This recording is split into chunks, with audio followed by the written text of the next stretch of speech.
Hey traders out there in Traderland, D7 here with Grok Trade, taking a look here at the markets, and we're looking at a weekly chart like we did last week. Watch last week's video. Thing I want to share with everybody is simply this. Guys, we needed to find out if we're going to get follow through. If I'm looking here at the spider at this moment weekly chart, we have a lower high. We did not get over this trend line that we talked about. That was a huge trend line we needed to get over, and we did not do so. So that's telling me that we have people maybe selling into this rally. So we had a rally last week, gap down, run up, everything looked honky-dory, and I said we've got to get through that trend line. We gapped up to it, and then we sold off, especially on Wednesday. Nasty little day because Powell came out and threw curveballs into the market, saying that the tariffs could hurt jobs and everything else, and things really fell out of bed at that moment. However, I didn't see massive sell-off in volume. If you look here at the diamonds, same thing. We had it, well, we did. We slightly on the diamonds made a slight higher high, but we sold off. If you go to the Qs tech stocks, a lower high, we did not get a higher high, and then Russell 2000, if you look at this, lower high. Now I'm going to get a little, let's do financials real quick while we're here. We did make a higher high, and here's where we're at. So first I'm going to go back to Spider's weekly chart. Let's get geeky on the technical side. We're below all major moving averages. We're making lower swing lows. That's bad news any way you try to shake this, okay? Heading down. The thing I want to do is zoom in a little bit here. Do you see this big red candlestick? And do you see the next white candlestick? The red candlestick closed down here. The white candlestick closed up here. Take this red candlestick, split it in half. That bar, did the close happen above the halfway mark of the real body of the previous bar? The answer is yes. That's telling me that we're exponentially, relatively bullish. We could see higher price action after that. Sure enough, we did get higher price action, but it was short-lived. Next question I asked is, I got this white candlestick. You split it in half. Did the close of the current candlestick bar close in the upper half? The answer is yes. It actually closed in the upper quarter. So that's still fairly strong. We didn't close below the halfway mark or lower. We closed in the upper. So it's telling me, is there conviction to this sell-off? Because this is telling me we're hitting a resistance area. We get this candlestick, which is called a bearish thrusting pattern. That's what this is. If it was done at the high of a leg, it's not. So I'm not going to coin this a bearish thrusting pattern. This is at the bottom, so it's something far different.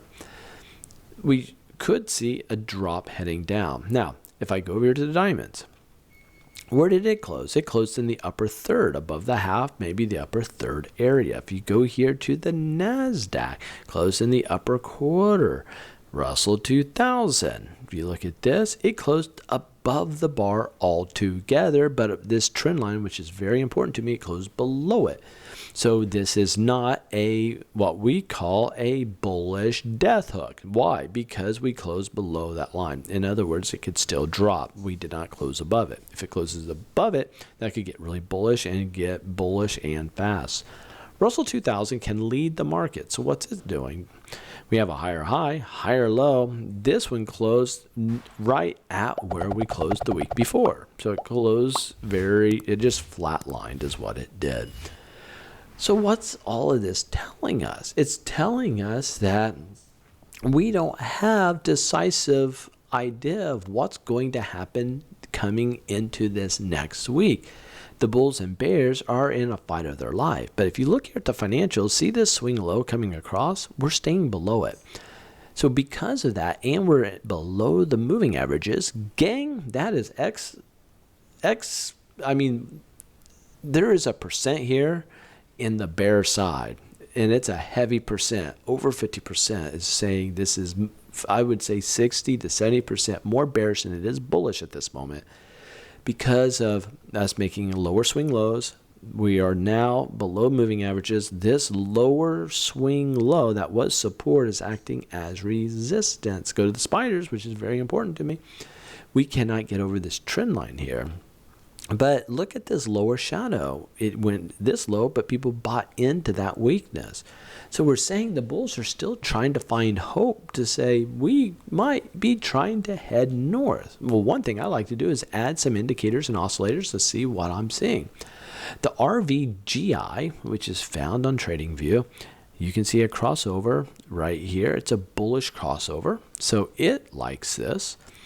RSI is coming off of oversold levels, and the HARSI, which is the Heiken Ashi RSI combination, also found on TradingView, gave me a green candlestick. Isn't that interesting?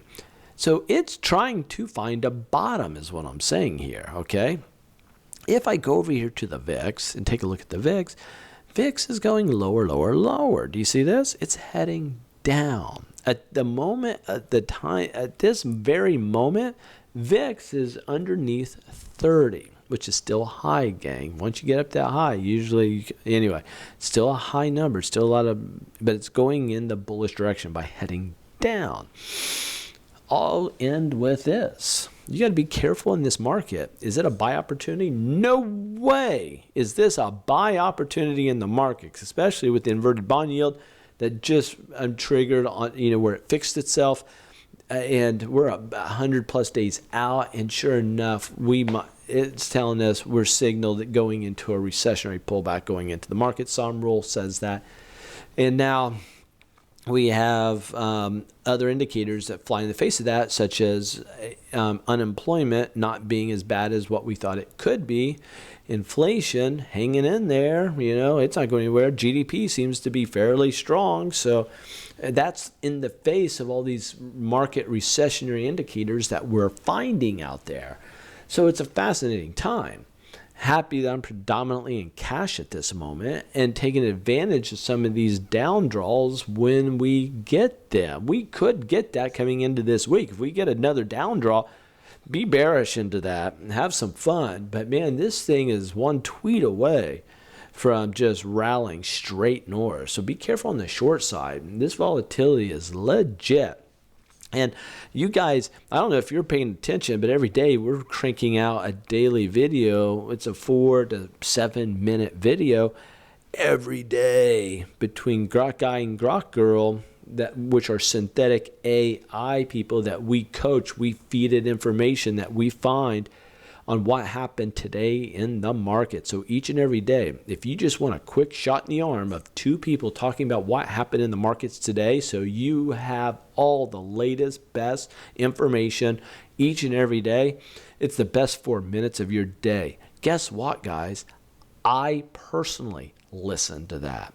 When my team gets that uploaded, I go to it and I listen to it, because when I'm out talking to my friends and stuff, everybody and their brother comes to me talking about the stock market, I have to be abreast. This has saved me an immense amount of time by being able to just get 4 or 5 minute shot in the arm with all the latest information of what's happening in a fun way. It is a great way of getting data and information each day. So definitely subscribe to that. Set the bell so at least when they get signaled to you, when you hit notifications, you can turn on the bell. It'll ding you or it'll alert you saying, oh, it's ready.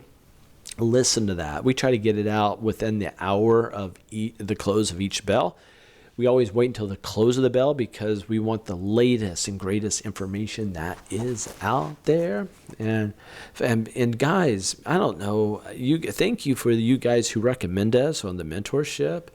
You guys just keep recommending people to us, and we appreciate it. You Grok Rads, appreciate it. I just want you to hear it from me that I'm very appreciative of you guys having the trust that you have in us and being able and being willing to recommend us, after you take the class. And you guys are going to Trustpilot and filling out those reviews. Wow, thank you. I mean, holy smokes, you guys are amazing people. I really appreciate you taking the time to do that. And so it's good. So that's it, gang. If I didn't run any YouTube ads on this, I think that by itself is probably worth a like. It doesn't cost you anything to hit the like button. Please give it a like. And if you got this far, what I want you to do is tell me what city, state, and country you're from if you're not from America. And give me one useless fact or useful fact, one fun fact or one useless fact that we wouldn't know unless somebody told us about your region, about where it is you live. Like, I'm from Indiana. You guess what? You probably don't know what a tenderloin is. We have tenderloin sandwiches there. And if you haven't had a tenderloin sandwich, you are missing out. I promise you that. So there, I'm originally from Indiana. Strong roots from Louisiana. My grandma speaks fluent French. Matter of fact, here's a useless fact that I'll share with you. Ancestry.com, I did my DNA with them. They came back and said, oh, Des, do you know that you are the descendant of the last French king, King Arthur the 16th? Ha! Can you believe that? Well, it is true. And with that knowledge, I have no way of benefiting by that. And do you know that was the king that fled the country because the French Revolution, came back and was beheaded? So my grandpa, King Grandpa Louis the 16th, was beheaded. That's a grisly thought.